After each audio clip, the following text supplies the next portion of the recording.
Congressman Mo Brooks of Alabama. He is also a member of the House Freedom Caucus. Great to see you, Congressman. Thanks for coming in. My pleasure. Are there any specific things, and please be as specific as possible, anything specifically that could either be taken out or put in to the Ryan plan that would make it acceptable to the Freedom Caucus? Well, sure. First and foremost is to be honest with the American people. We campaigned on repealing Obamacare. It is deceptive to suggest that what is being done is a repeal of Obamacare. It would be honest to say it amends Obamacare, or it changes Obamacare, or it repeals parts of Obamacare but keeps the rest.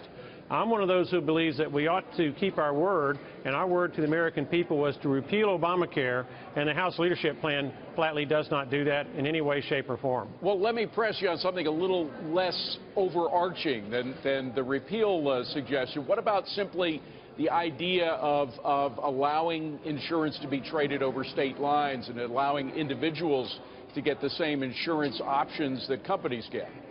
Well, that's wonderful, but that's not in this bill. That's one of the problems with this bill. You ought to allow interstate competition amongst health insurers in order to give consumers options that they don't have, particularly in some of those places, some counties, where you're down to one insurance carrier from which you can buy your health insurance. And of but course, that is not in this bill. That leads to the phase 1, 2, and 3 that Paul Ryan talked about last week, saying that, you know, we first want to get out, and this is Ryan talking, we first want to get out what we can get through reconciliation rather than putting it to a full vote. Some people today are saying, well, put it to a full vote. Put all 3 phases in one plan. Let Democrats vote on it now. If they want to reject it, they're going to be stuck with a failed Obamacare. Well, there needs to be one vote on one bill. Right now, this phase 1, 2, and 3 is a camouflage. What you're really talking about in phases 2 and 3 are Hail Mary passes, last-second plays of a football game, okay? Very unusual, very low prospects of being able to complete that pass. Occasionally it happens, but it's a rarity. What happens in phase 1, the bill that is your main bill in chief, that is the one that has the best chance of becoming law.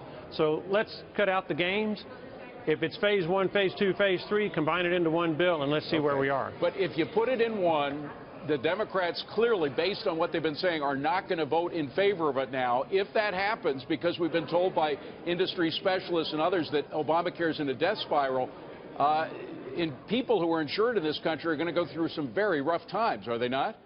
Well, if Obamacare is in fact in a death spiral, and there are many people who believe that it is, then as it gets closer and closer to that death, that's going to put more and more pressure on Democrats to start being reasonable and admitting that Obamacare was a mistake in the first instance in 2009 and 2010 and working from there. We got to leave it at that, but I have to ask, it sounds like a couple of times Donald Trump has been saying something like that. Let it fail, and if it fails, the Democrats are stuck with it.